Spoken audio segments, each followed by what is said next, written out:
So, Peter, there are so many strands to you as a musician that I don't know where to start. So, instead of starting with you, I want to talk about Ken Wilson. Oh yeah. Because Ken Wilson was this iconic New Zealand clarinet player, wasn't he? Oh yes, I was so privileged to learn from Ken when I hit university. He was my teacher, and it was just a whole world of clarinet that I kind of didn't know existed, and approach to it, and discipline of it, and so much. He just had so much expertise with his playing, with his philosophy of things, with his compositions. I just kept finding more and more about him as I worked through. He was a master musician, wasn't he? Yeah, and it was great to be involved in his recording project that after he died, his widow Elizabeth got together a big project of all his wind music and some string stuff, of course, clarinet concerto, and it was great to be part of that project, playing the quartet and clarinet quartet, and also Spiderweb. That's right, that piece, yes. And the thing about Ken that I loved so much was his enthusiasm to the last, wasn't it? He just loved playing the clarinet, didn't he? Yeah, he practiced it right to the end. He was just, and he just kind of instilled a real fun factor, but also discipline. Like he was, you practiced. You had to come along prepared. If you hadn't prepared the lesson, if you hadn't been practicing all week really hard, he knew it, and he was quite, not punishing, but you got the vibe, and it was enough to make you work really hard next time around. Anyway, let's go back a little bit further. How did music start for you, Peter? Were your parents musical? My mum was a dancer in her young years and played the piano a little bit, but no, and my dad played the saxophone. In fact, when I was got into high school is when I actually started music seriously, and I did one of those music tests, I think it's called the Bentley test or something, where they said, oh, you should be playing an instrument. So I remember ringing up my dad and saying, hey Dad, they reckon I should play an instrument, and I asked him, and he said, well, why don't you play the clarinet? So, okay. And did he have a spare clarinet? No, I was at boarding school, so that was a phone call. Oh, okay. Oh, I see. So I can't remember where I got my first one from. I must have bought it, I guess. Maybe it was a school clarinet. Yeah. Maybe it was a Boozy and Hawkes Regent. Yeah, no, it was a Selma Centertone. Okay. Yeah. Right. That's my first. I remember. That's now a collectible clarinet. Yeah. Sort of imagine if I kept all my clarinets. I've already got too many anyway, but I'd have lots more. Yeah, that's true. So you started on the clarinet, and did it come easily to you, or? I just loved it. Yes. It was because my whole life had changed. I'd gone to boarding school, and suddenly you've got you're at school, and then you've got this big gap from the end of school to dinner time to just hang out, and people played sport or whatever, or did all sorts of other things. And I had the clarinet, and I was allowed to go into the music department to practice. So it was it had this big gap, and so I would just practice. I would do this. And a music department can be an absolute haven. Oh, especially when it's empty. That's right, when it's empty. Yeah. It is amazing, isn't it? Yeah, yes. yeah. And so, because life had changed, and suddenly there was this big gap every day. Yes. And I just got so into it. So if you hadn't been to boarding school, would it have happened in the same way, do you think? Or? I have no idea. Yes. Parallel universe. That's right. Yes. Yeah. And did you made rapid progress if you were playing it every day? I like to think it was, but it's hard to look back on it. It was. I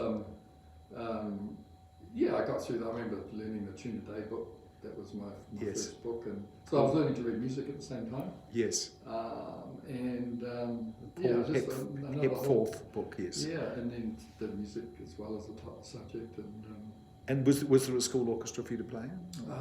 Kind of, yeah, it was. Yes, okay. Nothing like what they've got now. It's staggering what the schools are. Yes, that's right. Like Grammar and Westlake and yes. Cuts. I mean, all those schools are extraordinary abilities. So you played the clarinet all the time when you were at school. Did you start composing at that time or not? No, it wasn't until during to my university studies that I got into composing a little bit then, and and it was post-university really that I entered on composition quite seriously. And, you know, I mean, I've never studied composing. Yes. It's always come to me via, you know, the music I study the work I'm playing. So I study the, you know, or conducting. So I study those things, and then it just seemed to me a Natural progression. A natural progression. Well, Yes. there's some things I want to hear that I'm not getting from, you know, I want to do the music, and it also came through from a improvising background. Right. I was quite into not jazz, but more like combination of more freer. The sort of link between avant-garde classical and free jazz, Yes. and the results that come out, and I was quite interested in that world, and then my composing sort of went off in all sorts of tangents. So just going back a little bit, when you finished school, was there any sort of toss-up between music and anything else? Was yeah, well, I sometimes, you know, when we're talking about health issues with friends and relatives, and I talk about my medical qualification, which is that I got into med school, but I took music instead. Right. Like I got accepted when I applied for both med school and music, got into both, but I decided to go hard out with music. So was it a hard decision? No. It was just that was. I was that was totally. I was so wanted to do music. You know what it's like. Yes, I mean, of course. and in fact, that's often what you say to your students. If they ask you, what should I do, music or medicine? If they're actually asking the question, you must probably say do medicine. Yes. If they have to ask the question. Yes. But for me, there was no question. No question. Medicine was just as like a backup in case I couldn't do music. And was university a wonderful time after having been at boarding school? Yeah. I've You fond came to memories university of here in Auckland, yes. Yeah, all the my lessons, the chamber music, the lectures, Douglas Muse, Professor Rives, and John Rimmer. It was a good time. Many of those, you know, I just worked with John Rimmer last year. Actually, it was wonderful to conduct the Nelson Symphony Orchestra with and he was playing French horn. Oh, really? So he's retired. He's in Nelson at the moment. So Right. Playing French horn. yeah, and then played a piece of his. Well, actually, I didn't play it but it was in an Auckland Chamber Orchestra concert. A piece for 4 Wagner tubas that he wrote, and so it was lovely to have his work in the concert as well. And did you, just going back to clarinet, did you have lessons from other people other than Ken Wilson? Earlier, before that, with Anton Radajc and Anne Hunt. Few were earlier teachers when I was at high school. Yes. So George Hopkins was my first teacher. Right. Yeah. So can you just tell us a little bit about George as well? George, I can still remember that first lesson because I tentatively walked down the stairs to the music room at Auckland Grammar School, and he was in there, and he had his clarinet, and he played. I can't remember what he actually played, but he made this sound. I mean, maybe he just played some scales or a note or something. And suddenly, this link between him and this recording that my mum and dad had at home, the Mozart Clarinet Quintet with Anton de Barbier. Yes, there were only a few recordings around in New Zealand, and that was one of them, wasn't it? Yes. And I remember the cover of it. Yes. And suddenly, here was this link to this magical sound on this recording, because it was my memories of it. It's a gorgeous, you know, it's old school kind of playing, but it's very lovely. It's beautiful, beautiful playing, and the sound. And he was someone who was doing the same thing, and it was like this link to that world. Yes. And I was very, very fond of that. That memory has stuck with me. Yes. And of course, I only had him for 1 year because then he got sick, and in fact, I think it was during that year that he stopped, and that's when Anton Radajc came and picked up and taught me. And your lessons with Anton? Yeah, he was quite different world to John Hopkins, but again, a great player and George Hopkins, yeah. Sorry, George Hopkins, and very Yeah, very kind of suave guy, very great sense of humour, and yeah. Did he make you do lots of scales? Yeah, I think so. Must have. I mean, I'm still doing them, so it's never. Someone must have started it off. Yeah. He certainly made me do lots of scales. Yeah. Yeah. Oh, did you learn from him as well? I did, yes. Yeah. Yes, Yeah. I did, yes. Yeah. He was a great bass clarinet player too. I hear that. Right, Yeah. yes. So you finished university and your musical life is an open book. What was next after university? Well, my university career is somewhat sort of jagged because what happens, I've done 3 years of the BMUS, and then I got a job in the Symphonia, what was then the Symphonia of Auckland, one under Juan Mateucci, there were auditions. I got a job there, so I actually quit university after 3 years, didn't finish my degree, but jump ahead to about 2000, I did one more paper and finished my degree. 30 years later or something. Yes. So I do have my degree. But Yes. I was just so keen to be kind of doing it, and as we all know, clarinet jobs don't come up very often. No. So was that a second clarinet? Yeah, job? that was second clarinet. Second clarinet. And then And who was playing first clarinet? first clarinet, David Adlam. Okay. Yes. And then that orchestra collapsed after 1 year. I mean, shortly after I joined it. Don't take it personally. No. And went into financial trouble and actually totally collapsed, as you know, the history tells us. And immediately, about half the orchestra left and did other things, but there was half of us that wanted to make another one or wanted to get started again, and that was the beginnings of the Auckland Philharmonia, which is going so well now. So I hung around for that. I ended up in first clarinet in that orchestra, and was with them until 1993. So from about 13 years. Right. So yeah, it's good, fond memories. And when did you start teaching at the university? Straight away after I left. Right. 1980 or something. But no, yeah, it was 79 or 80. So that was immediately after I finished when I got the job. It must have been coinciding with when I got the job. Yes. In Symphonia. And how did you find those young students?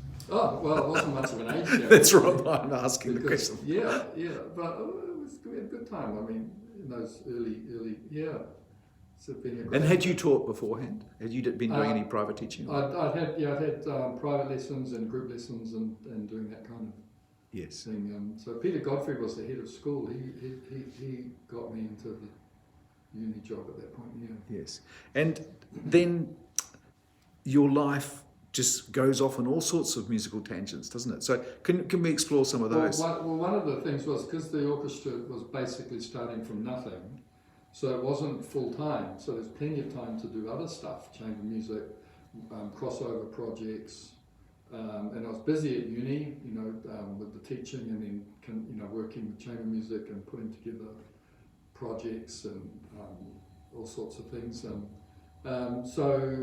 it all just kind of became, it was a great decade. I mean, it carried that's through the 80s of having really good students, people like Andrew Urine and Donald Nichols. Yes. And then Gretchen Dunsmore. So we had really good clarinet school there, and was working with, in the chamber music, coaching and playing, and the staff. I was very active in terms of concert giving, and then working with Janetta McStay in my first chamber music New Zealand tour with we did Messiaen and Quartet for the End of Time, and that was was amazing. And because the orchestra wasn't full time, I got involved in back in those days you had PEP projects, Project Employment Program. PEP, I think, was a government funded instead of unemployment benefit. They would set up, people could propose a scheme which would employ people at the union rates or whatever whether it was planting trees or building something or whatever. And so a colleague of mine, Ivan Zani, got together a project involving 8 musicians to rehearse for 3 months and then tour for 3 months, and we were all paid full-time wage for that 6 months, funded by the government's labour scheme, and that group was called Aotearoa. And there were three. What a great name! A truly great name. There were 3 classical musicians and 3 or 4 classical musicians and 4 rock musicians. So it was a crossover project. And the brief was we had to spend 3 months composing, and everybody wrote a piece or 2, and then 3 months touring. We had management set up and an admin person and a venue, and it was fantastic. It was a really, really good time with that. Mandy Hollins was in that group. Right. With Yes. Wayne Laird and Mark McEwen and Pamela Gray and A very creative time. it was a buzz. And so, Peter, when did you start conducting? Did it just happen one day? Because Well, there was I'd been interested in it, and I had lessons with Juan Mateucci. He's kind of threw you in the deep end. His Berlioz is fantastic. And I go, wow, so I get the recording out and working with it. But then the first project was actually, it was a real deep end thing. It was the Lou Harrison Violin Concerto for percussion and solo violin with multiple time signatures, 5/8/3/8, just all over the place. In fact, I'm doing that again this year. I'm really looking forward to it. But an orchestra, really creative orchestra of just percussionists, coffee cans, springs, brake drums, double bass being hit on its side, and I was kind of hooked on that. And then project after that was Soldier's Tale. So I conducted that, and Juliet Palmer was playing clarinet in it, if I remember. So I just went on from there, and you kind of get the bug with conducting. It's fun. It's Yes. just, have you? Yes, but reluctantly. I mean, it's Yeah. it's just you fill in the. But I mean, you've got much more flair for it than I have. So can we now go to the composition? How did this all evolve? Well, that came out of the business. I mean, I worked a lot with contemporary music, and so seeing what, and all genres, worked from medieval performance with a group called Captain Diggory Piper's Consort. I played recorders and crumb horns, and we loved medieval music, and we did improvising, and I actually wrote a piece for that group. Just as an idea, and it was worked quite well. And then Avant-Garage, of course, was a big push because that was the brief. We had to write music, and so one of the piece I wrote for that was called Garage Sale, and it's a slight mocking mocking of consumerism and how everything ends up in garage sales and recycling is stretched to its limit and all this kind of stuff. Yes. And then, I forget what came after that. I mean, I got some commissions quite early on to write music for some radio plays. So where there's just the reading and then music background. And one of those was a big 12-episode series called The Tree.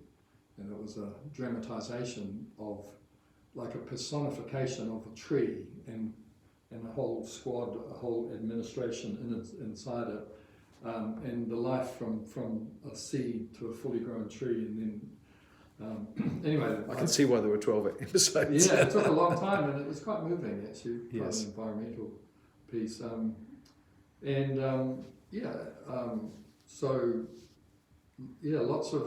lots of exciting people to work with as performers and also commissioners.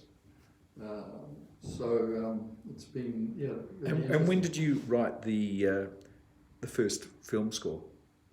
First film score. That was Desperate Remedies. Right. About 1992, I think. Yeah. So, and that was a combination. The film was full of music, like virtually constant. About half of it was, I forget the proportion now, but I think half of it was original and half of it was like Verdi and Berlioz and Strauss, and so there's a mix of original stuff sort of weaving in and out of the standard classics. Yes. Yeah.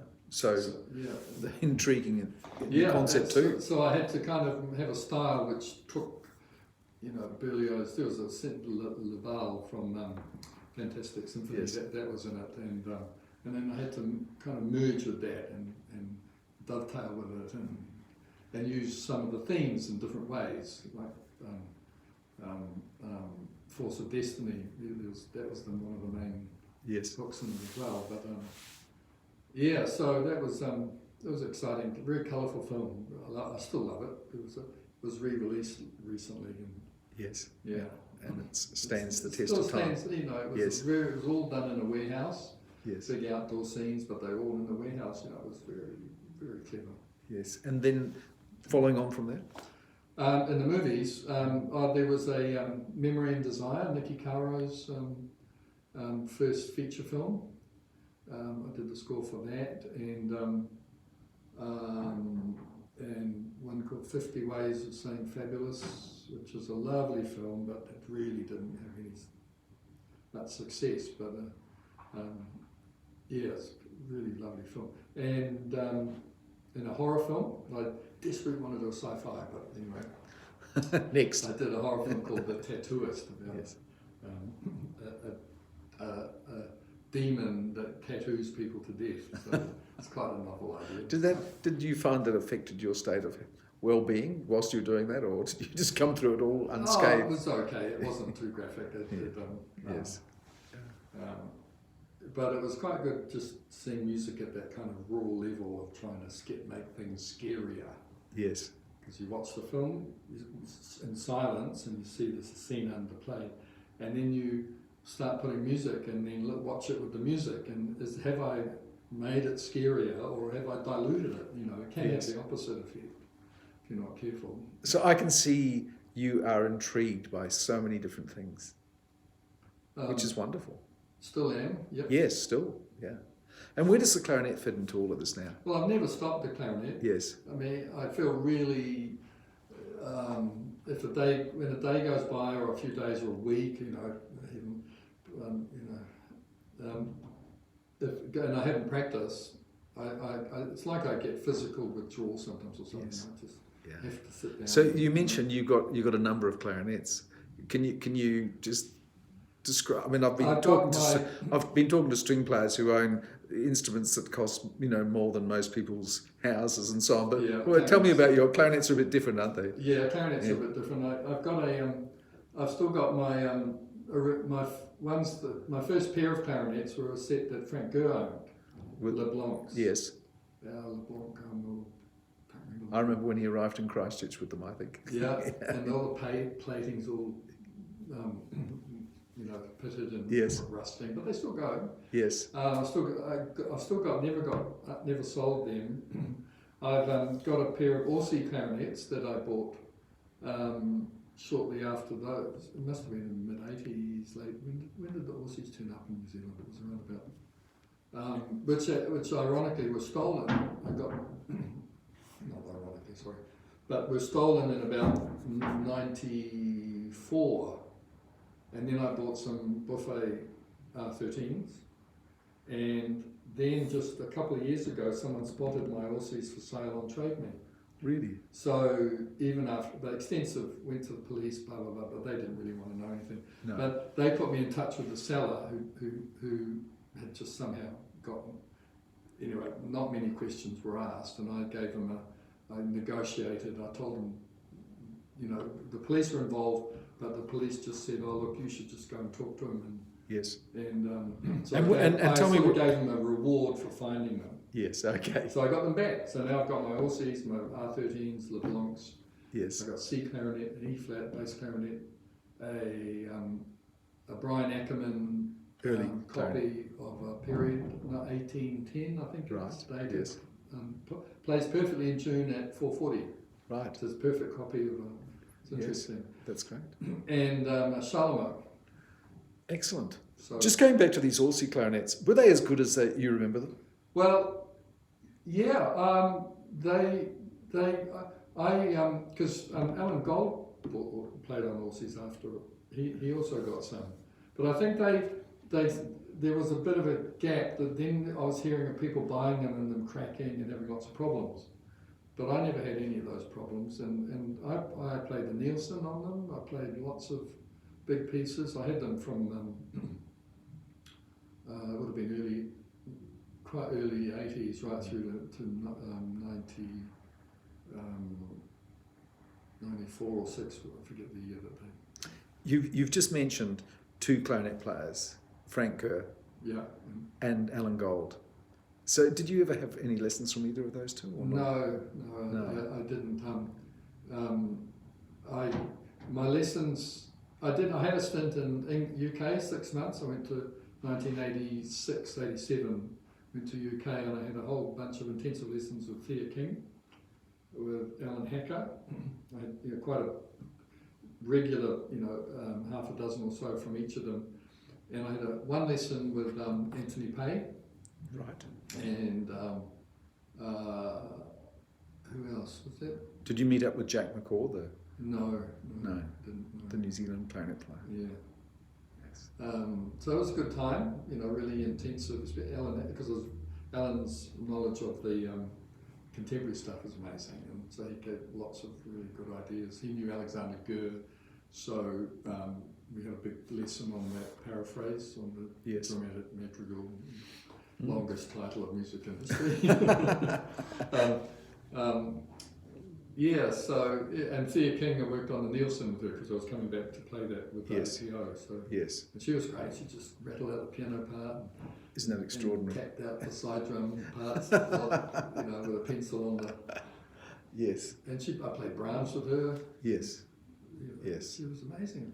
And I mean, her link to the music world, being married to Frederick Thurston. Yeah. Yes. I mean, an amazing bit of clarinet history there. Yeah. And so tell me, looking to the future, Peter, what projects? There's going to be more projects that you don't even know about yet. But is there anything that you particularly want to do?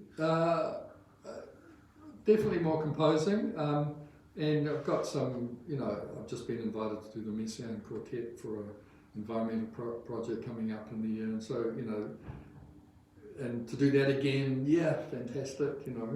So and the Auckland Chamber Orchestra, which has been my busy thing for the last since 1999. That's still going. It's a struggle. It's a struggle of finances with the arts and all the news in Auckland about arts cuts and stuff. And but we're still there. We've got 4 concerts that we're going to be coming out with for the rest of the year. So that's exciting. That's always a combination of chamber music and where I might be playing or not, and conducting. Yes. So we aim to be doing the first premiere of a concerto written for a trumpet player who's a drag queen. Right. So it's a drag concerto, and that will be that's very exciting. His drag name is Anita Wiglet, and he's been on RuPaul's Drag Race and all of those things. So that's going to be a very colourful performance. What a colourful career you are having. Thank you, Peter, so much. That was terrific. Thank you, Mark.